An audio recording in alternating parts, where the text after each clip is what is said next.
Hi everyone, I'm Erosha. So I'm just going to talk to you about, that's my little one as well, so she's saying hi. So striving for inclusion, because that's what we've been doing with our eldest. So I'll just go into the next slide and introduce her to you. So Setmi, I like to look at Setmi in her valued roles, because I think you've heard a lot about valued roles during this conference, and I think it's really important to see our little people, see our person that we care about in those roles. So Setmi's a daughter, sister, granddaughter, a cousin, a dancer, a bike rider, and she's a really good jigsaw enthusiast. She's just crazy about puzzles. Swimmer, horse rider, and recently a bodyboarder. She wants to do surfing, I think, and a budding reader. So that's kind of what her roles are at the moment. And also I'd like to give you a vision of, like to talk to you about our vision for her, because I think that was one of the important things we did, coming up with the vision and actually writing it down, because that made it all very real, what we wanted for her. So what we want for Setmi is to be a valued member in her community, contributing and celebrating life to the fullest. I mean, that's what we all want, but in doing so, we also want her to be fully included in a mainstream classroom, form new and lasting friendships, become a skillful, confident reader, and be a perfect role model for her sister and brother. She already is. And pursue her love for dancing. She loves dancing, so I'll talk a little bit more on that. So I think it's really important that we came up with this vision, and that helped us even with our NDIS planning, a lot of the things. Whenever we go to a meeting, having this vision really helped us. So I also like to talk about the challenges Setmi faces. So apart from being that cheeky 8-year-old, she's also autistic, which means she's got a few challenges. It means that she's got challenges in communication and social interaction. So she's got limited verbal communication, and she's a sensory seeker, so she's always fiddling with a plastic. She loves plastic bags and anything plastic, so it gives her the sense of stimulation that she requires sometimes to control her anxiety. But it sometimes means that her availability for learning is limited. So there's a chance that it makes her less anxious, but at the same time not available. So finding that balance is challenging for her and for us. And she's not one of changes, and she needs a lot of pre-warning. There's also the attention issues, things like that. But you know, she still goes on.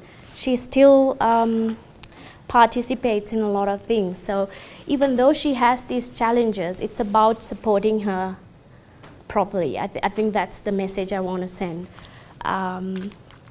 So I'll also let you know a little bit about her early education. So she went to an early intervention unit, an autism intervention unit, when she was 3. She was diagnosed with autism when she was about 2.5.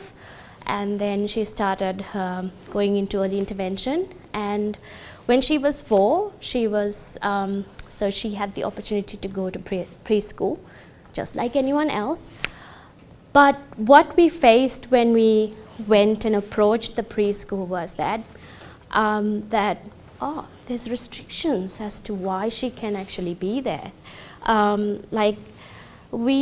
She couldn't just go and participate in a preschool setting like others.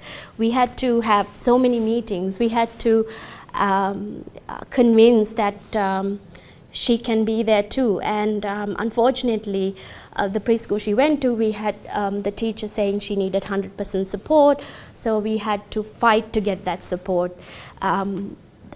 It took us almost 2 terms to actually get that support. So by the time preschool was over, that's when she's actually had some support, and that actually she could go full time into preschool. So I think that set a really big precedence in our level of thinking, that we thought, oh, mainstream. We had that notion, that experience from preschool, thinking, oh, are we gonna, are we gonna do this, can she handle it? So the kind of conversations we had didn't help us think that she can actually be in a mainstream setting. So around that time, that's when we thought, maybe we should be looking, like when that decision of where she's gonna go came about for her primary schooling, we thought learning support unit is going to be the best place for her. So I think that's the kind of setting we had when we went to primary school. And so she went to she is still going actually to a learning support unit for autism, but she's also going to a mainstream school one day. Which we have been working on for some time. As you can see, we've been working on it for 2 years, but we're not giving up, because we really believe that's the place she should be, because we've come a long way in understanding and believing and knowing where she belongs. And I think that was the main thing that I wanted to sort of talk about, why we sort of went into this segregated setting. I think I'll be talking a little bit more about it in this one as well. So I think at that point in time, having that bad experience at preschool and then not being supported well also didn't help. And then we didn't know any better. We thought, all the conversations were telling us that, sort of directing us. Maybe they weren't telling us this is where she should be, but it was the kind of language that we were hearing. So we ended up going into a unit, and we actually believe that she's going to get the best learning there. That's why we put her in there. But we now realize, by putting her into a segregated setting, we ourselves set her up as a different person. So in the school she's at, when she's in a segregated setting, all the other kids are going to believe that she belongs there. I mean, it's not their fault. We have put her there. So that's the perception we have built up by putting her in that segregated setting. So it's that perception is very hard to break. Once you've got that going, it's very hard to break. So that's why we seeked, that's why we wanted to go into a mainstream school. So what was the turning point? Well, in 2014, Sydney was not having a great year in the unit. She didn't even want to go in. There were days that she rarely, she really didn't want to go in. So we looked at other options. We even looked at special schools, because, we looked at all the options thinking, oh, is this the right place for her? And then fortunately for us, I went and attended this workshop by Darcy Elks, and such a passionate speaker on inclusion, and it was hosted by Imagine More.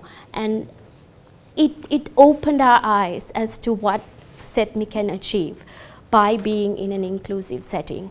So it just gave us that confidence, and that it led us to believe that this can happen. It's not impossible.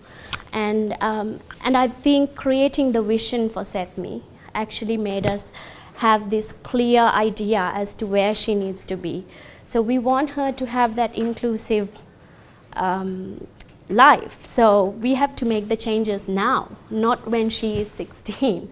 We have to make sure she has all the opportunities to be in every inclusive setting that she can be from now, not when she's older. So that's why we explored all avenues, including after school activities like dancing. So she goes to a culture break, which I think some of you must have heard. Such a great setup, such a great environment, to such a really an inclusive environment. And she's been going there for the last year or so, and she's been really participating. She just loves going there, and it's just being around her peers and being around other kids who love dancing. So there is, the commonality there is loving dancing. There is nothing else. So the other kids don't see her as for what she can't do, but what she can do, like, you know, the dancing. And recently we've had another girl in the class really wanting to help her to come in and follow the instructions, follow the class, just like everyone helps out her friends, you know. Friends help each other, and that could have never happened if she was in a segregated kind of setting. So because she was in this typical dancing class, she was able to be supported by another friend, which was really important. And I don't think she would have made any connection like that if she didn't go to a inclusive setting like that. So, and another thing that also made us really think about inclusive setting was her reading. We've started a reading program, and it has really gotten her confident in her reading. I just want to show you all a bit of her reading, just so you know.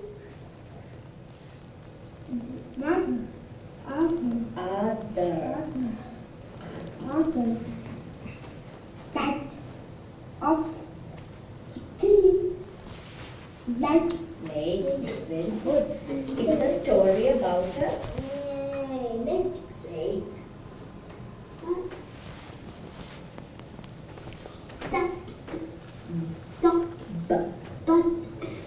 Bug. A bug.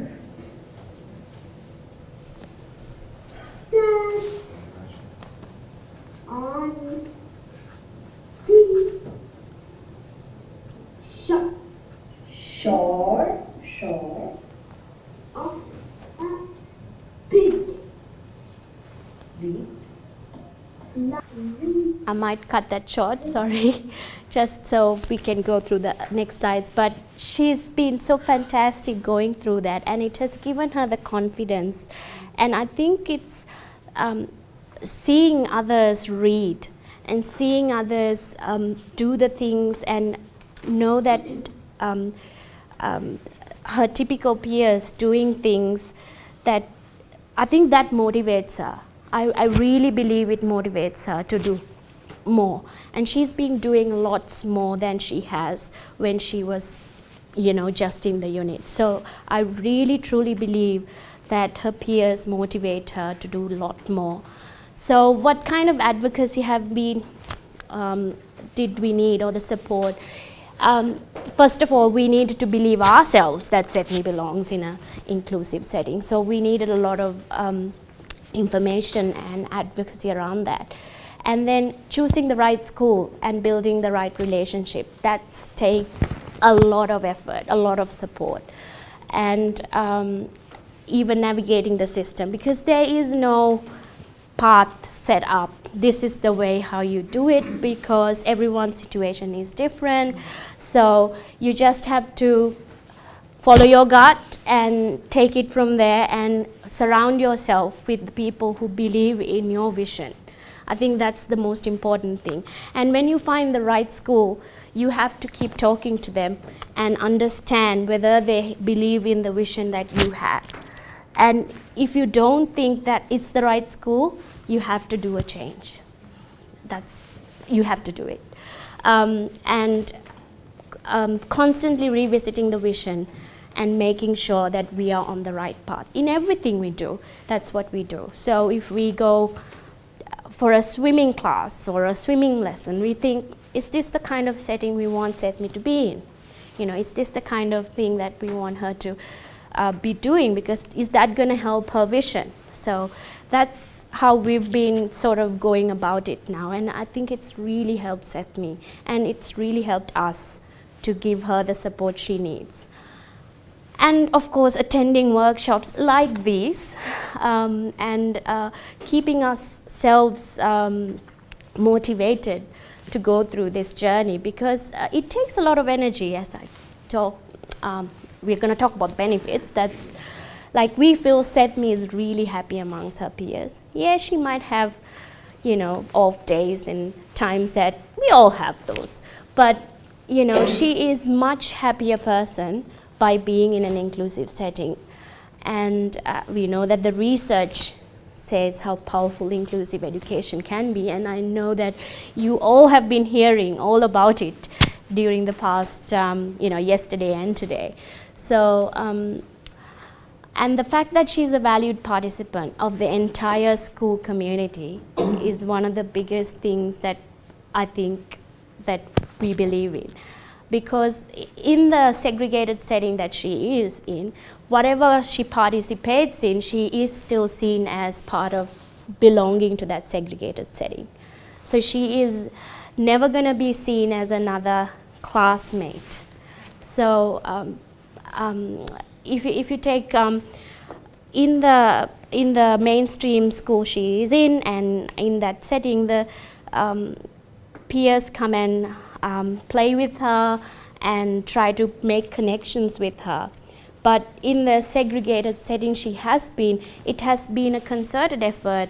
They've been trying to get kids to come in and be in the unit. It takes a lot more effort, and it's really put on. Sometimes I feel it's not genuine. I'm not saying they're not putting genuine effort into it. I'm just saying it's like it's a setup kind of thing. It doesn't happen naturally. So, but in a mainstream setting, it happens naturally. It'll take a while. It's not going to happen the first day, but it'll happen. So, and Sethmi is a visual learner and a keen observer. So she learns by watching. She learns, even when you think she's not watching, she's actually really taking everything in. I mean, you know, she tries to do scooter tricks sometimes, and she's done that because she's watched other kids do that in the park. Not because we've done it. I've never ridden scooters in my life. So, you know, I don't know how to ride a skateboard. I'm too scared, but she wants to, you know. So it's all about having that right modeling and being in the right environment. So this is something she got from a girl in her mainstream school, the first one she went to. So this really, really, you know, warmed my heart. And this is the first ever thing she got from anyone. So, you know, she's been in a school, in a segregated setting, in a mainstream school for 4 years. But she goes to a mainstream school for 1 day, and she gets this, you know. So it's about being in the right environment. So there are challenges. It's not an easy road. So it can be overwhelming. As a parent, you have so many things to do, not just do the fighting for your loved one, but you just got to do it because you know it's right. And the benefits you get is just outweighs the challenges. And anytime, you know, anytime I think of, oh, I can't do this, I go back to this. And I go back to things that she has achieved, and it sets me right up and saying, okay, we can do this. So, and having another thing that can really drag on you is the fact that you have to advocate for everything. Sometimes even for the littlest thing, even to participate in certain activities in a school, sometimes you have to go and talk and make sure she's got the right support and that they're going to do it. But, you know, you just do it. You just got to, because you believe in it. So this is why it's worthwhile. So this is at a birthday party that Sethmi went to, and 8-year-olds apparently have pamper birthday parties now. And they put on nail polish, they have cucumber and strawberry face masks and stuff like that. I mean, I was like, far out, what's this? And I'm like sitting, I'm not sure Setmi is gonna do any of that. Oh, no. She goes, sits down because some of her school friends are there, and some of the girls that she knows from the school were there, and